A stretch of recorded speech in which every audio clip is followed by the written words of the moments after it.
Good afternoon and welcome to the Good Plates Kitchen. Today we're making Caprese-stuffed chicken and rice casserole. For that you'll need chicken breast, sun-dried tomatoes, roasted red pepper, fresh mozzarella, fresh basil, and chicken base. And we're going to be cooking this in a cast iron skillet and using a square dot thermometer. Okay, first thing you see the chicken breasts have been cut almost in half with a little pocket. And then we're going to take the sun-dried tomato and we're going to spread the sun-dried tomato nicely on each chicken breast. This sun-dried tomato was actually made for me by one of my neighbors. It's really amazing. Got lots of garlic and lots of wonderful sun-dried tomato. Okay, so see, get them all nicely with lots of sun-dried tomato on there. We're going to do all of those. And the good thing about doing it this way is that while we're getting the rest of the ingredients together, the chicken breasts are going to have a little bit of marinating time, so they'll have a little extra flavor.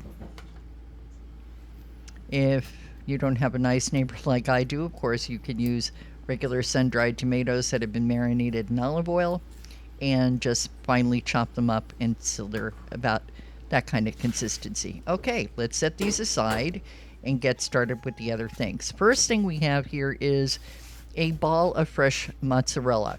This is not the same thing as regular mozzarella. This is fresh mozzarella, and it comes in a little container that has water in it to keep it nice and moist. Okay, we're going to slice this up, and we're going to slice it up so that we have enough sliced for the chicken. And we're going to put 2 pieces of mozzarella in each chicken breast. We have 6 breasts, which is 3, so we need 6. Okay, there we go. Now, next thing, we're going to put some olive oil in a cast iron skillet that we're going to put rice in because we don't want the rice to stick. Now, just take the rice and put it out nicely with your hand. That's about a cup or so of rice, which means we'll need about 2 cups of liquid. Next thing, we're going to take the chicken. See how nicely they've been sitting there? Okay, we're going to take them and we're going to start putting the other stuffing in there. And the first thing that's going to go in is the red pepper. These are sweet bell peppers. They're not spicy at all. You can get spicy red peppers, but we want these to be nice and mild. So we're going to take each one and we're going to put the red pepper on each one.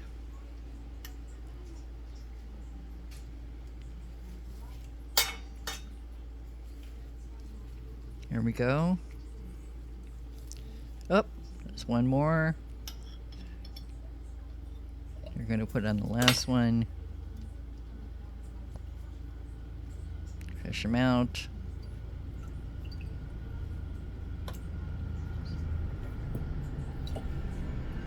There we go. That's the last. Okay, next is the cheese that we sliced earlier. So 1, 2, 1, 2, 1, 2. Oh, that third one's for me.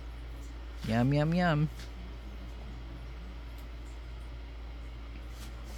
Next is fresh basil. This is basil that actually came out of my garden. So we're going to take a little leaf of basil and put it on each piece of cheese. Fresh basil is so wonderful and really easy to grow. So it'll grow in your counter, in your kitchen, so you can have fresh basil anytime you want. There we go. That's that. And now we're going to close them up. There you go. And we're going to use toothpicks to keep them together. so they don't fall apart. Of course, when you use toothpicks, please be careful to take the toothpicks out when you serve the food. Nothing worse than somebody getting a toothpick stuck in their mouth. It's very painful. Not a good thing to do. Okay, we have one more. Actually, we have two more. Boop. And that one. Boop. Okay, now we can set these aside, and we're going to get the rice ready at this point. Now, next thing we're going to do is we're going to make the broth for the rice. This is chicken base, which I'm adding to hot water. And chicken base is wonderful.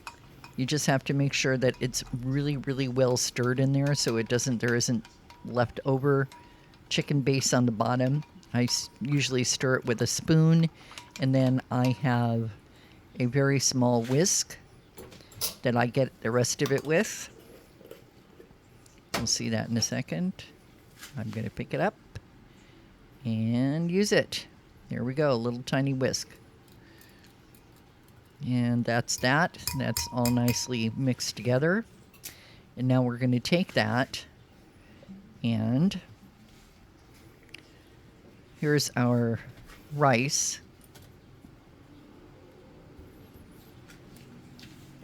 That we put in the pan earlier, and now we're going to take the liquid, the broth, and put it over that. Of course, if you have your own chicken broth in your refrigerator that you've previously made, please, please, please, you're more than welcome to use that. That would be an excellent idea.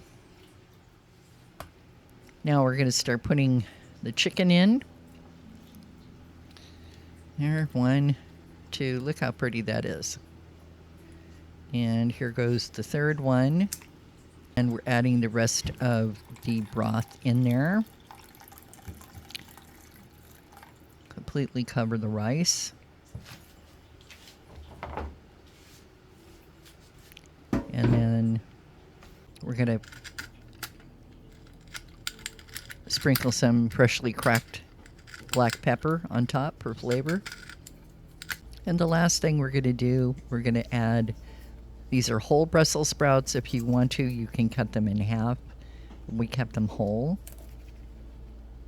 If you have really big ones, then yes, absolutely cut them in half. These were relatively small, so we just kept them whole. Don't like Brussels sprouts, of course, you are more than welcome to omit them. Or if you really like them, you can add more. Because they're going to be baked, and the amount of time that they're going to be baked, they'll get nice and soft and really, really wonderful, and they'll have all that lovely chicken caprese flavor in them. Okay, now next thing we're going to do is we're going to make sure that the chicken cooks correctly.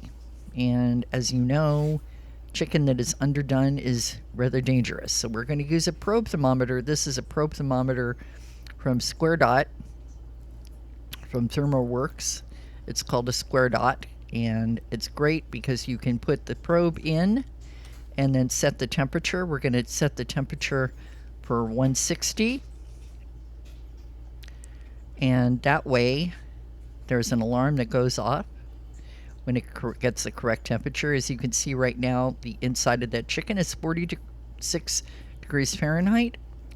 We're taking it up to 160. Oh, it's 161. 160. There you go. Okay, now that goes in the front of the stove, and the stove has been set for 350 degrees, and we're going to cook it for 90 minutes. And there it is out of the oven. Here it is on our plate. It is so delicious, you would not believe.